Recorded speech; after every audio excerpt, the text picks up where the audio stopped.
Welcome back to What Arty Noobs with General Disturbance. This is a Lorraine 40-ton tank. It's a Tier 8 French premium medium.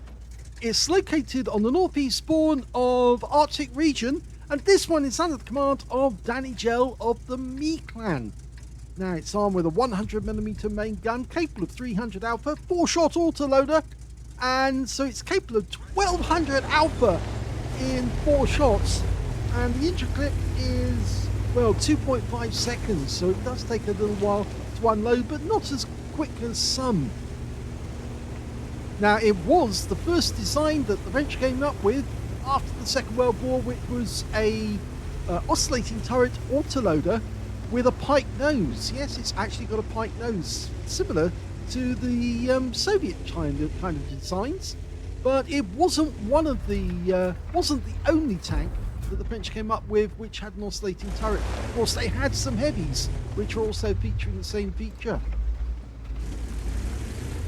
Now, it does have very, very light armor, not very strong. 45mm on the front of the turret, 40mm on the front of the hull, and 30mm on the side. So basically anything that hits the vehicle is probably going to go straight through and do a lot of damage.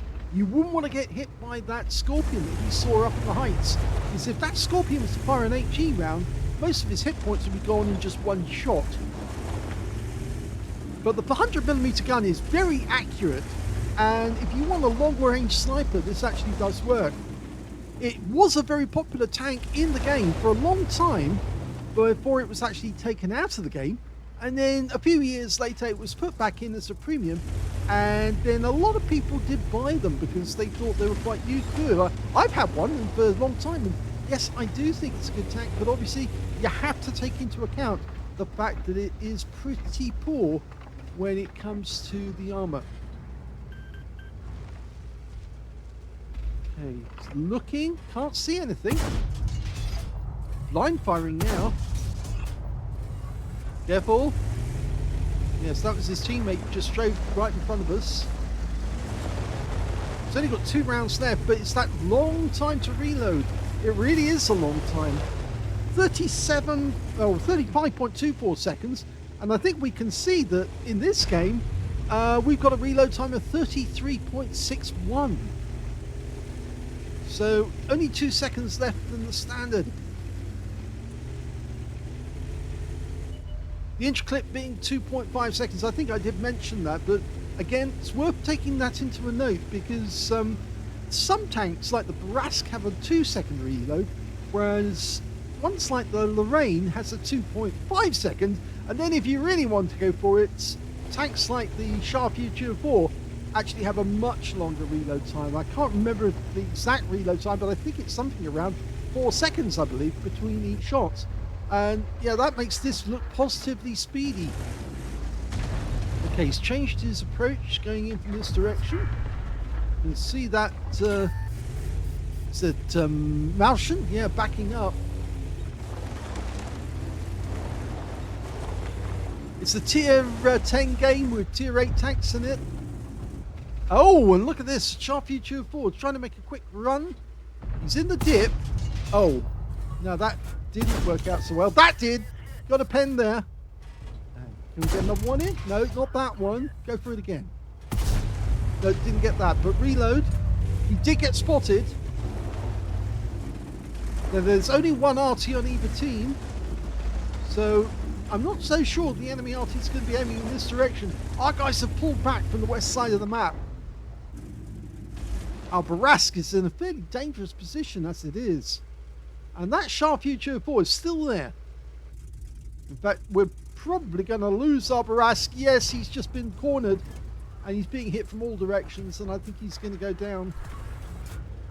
Shure MV7X, yeah, he comes up just as we're loaded. We get 1 in, we get 2 in. That's good news, but we lost the Bourrasque. Okay, are they coming up and round? Well, the E50's coming the north side. There's a Heshbarn over on the west side. He just got wiped out. Our Centurion Action 10 got him.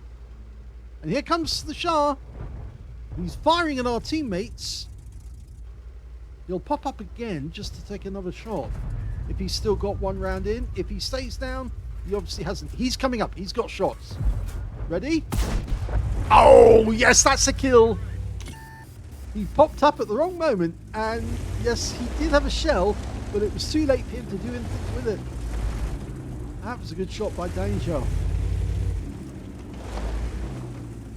So you can see this oscillating turret where, of course, the front of the turret's fixed, and it's just the actual roof of the turret that actually points up and down, and of course it swivels on that fixed mount, which of course gives him great gun depression. It's 8 degrees of gun depression on this thing.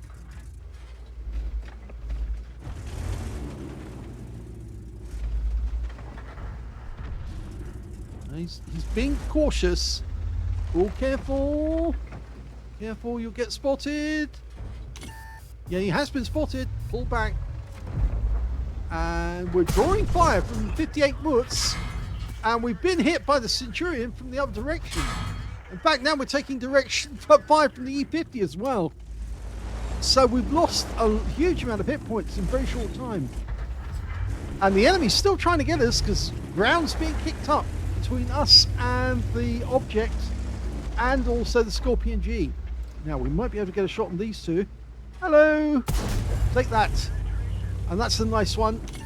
The low roll for 278, but he's still got 1 round spare. Now if the enemy pops up thinking we're still reloading, then he might get a surprise. Okay, we've still got 1 shell ready. We're going to take it.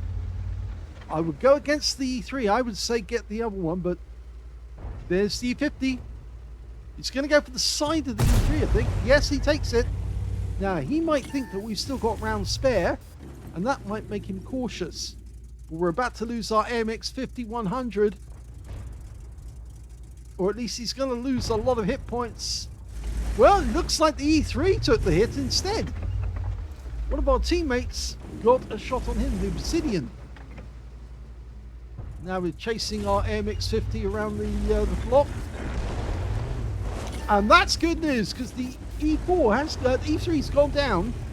Now, what about that UDIS? The UDIS is gone. We're even on numbers now. Not even on hit points, though. The enemy's got more. Now we can... Oh, and that's not good either. We lost the AMX-50-100, 120. Here comes the E50. Oh, he's not a happy bunny now. He's getting 2 shots in. Go for it. 3 shots in. This is why this thing's so good. It has got good pen. And he pulled back after 3. And he takes another one, but it actually hits the arm, but it doesn't go through.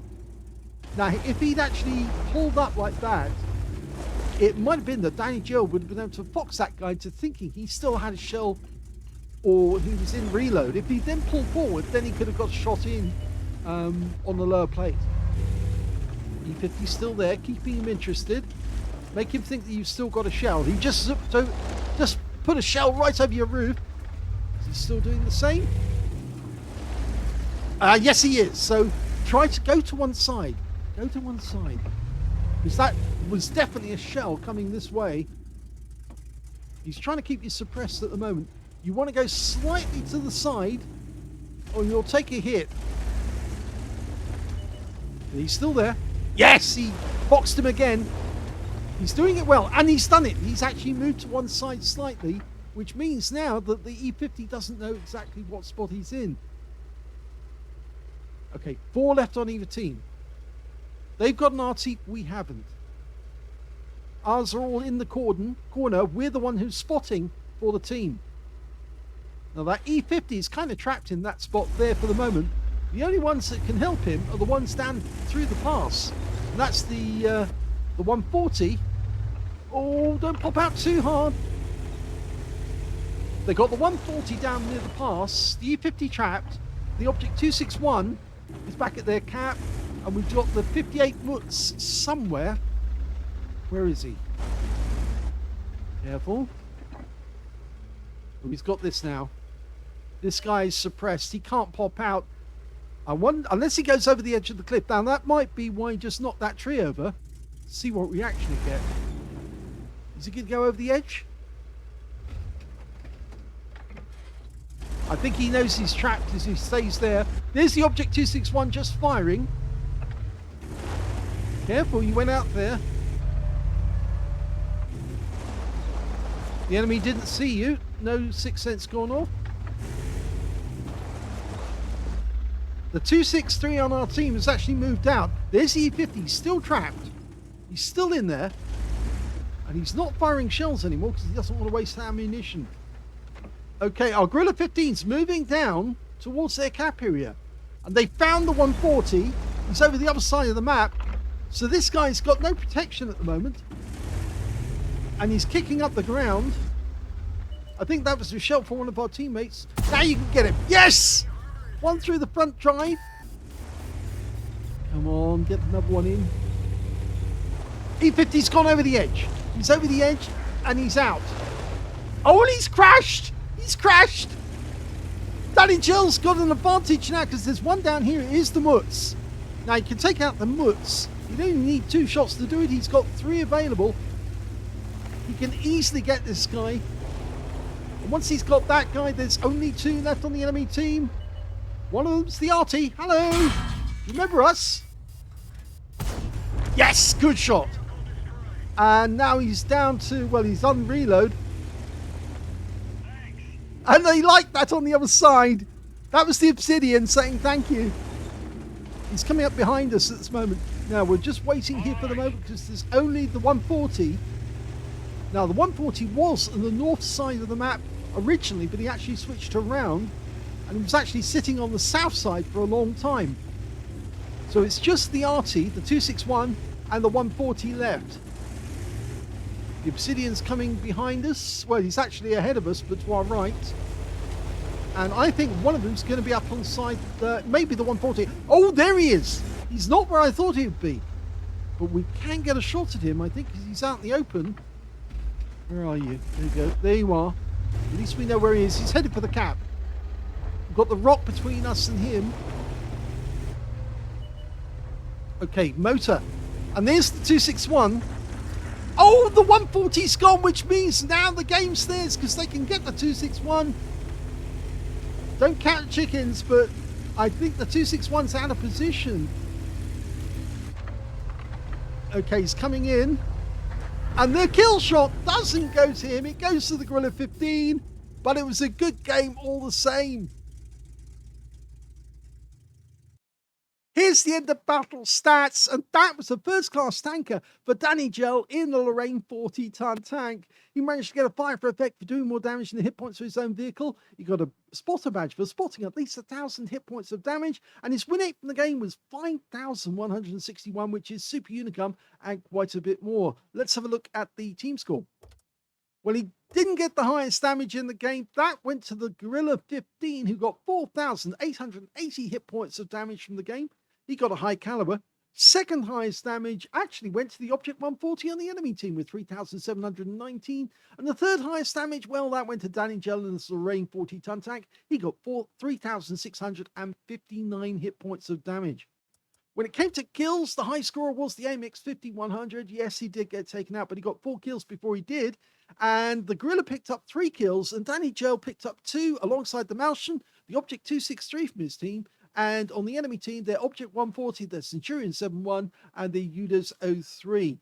When it came to base XP, danijjjel got that one. 1,268 base to him because he was the one spotting the enemy team. 1,111 went to the AMX 5100. And in third place, the Malshan with 765. Let's have a look at the detail.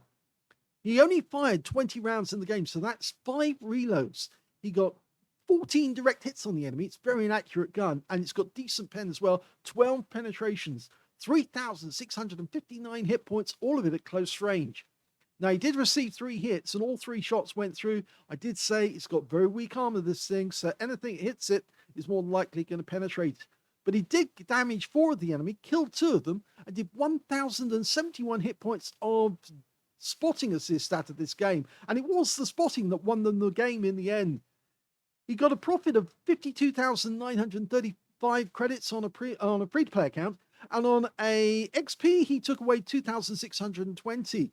And he said, "How did we win this?" Well, as I said, it's down to the spotting. You see, danijjjel picked a spot which was perfect because he could attack the ones that were coming up from the south, but he also knew where the Charfuture 4 was and that E50, and that was crucial to winning this game. Once he forced that E50 to go up the ramp, the little mouse ramp, that's the shape of the gully makes on minimap. Once that E50 had gone up there, he was trapped. He couldn't go out. If he tried to, the only way he could go was over the edge, and he did look at that. He thought, well, maybe that's what I'm going to have to do.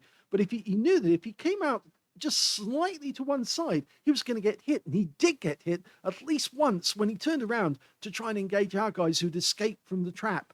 At one moment, they were all trapped in that tight little corner, right up on the northeast edge of the map. But the moment that danijjjel was telling them where the enemy was, they were able to escape one by one. And as they did, that's when the enemy realized the game was up, because they were kind of trapped. They had that E50 trap, they had Mutz trapped at the bottom of the pass, and the Object 140 had pulled away, but they didn't know he was.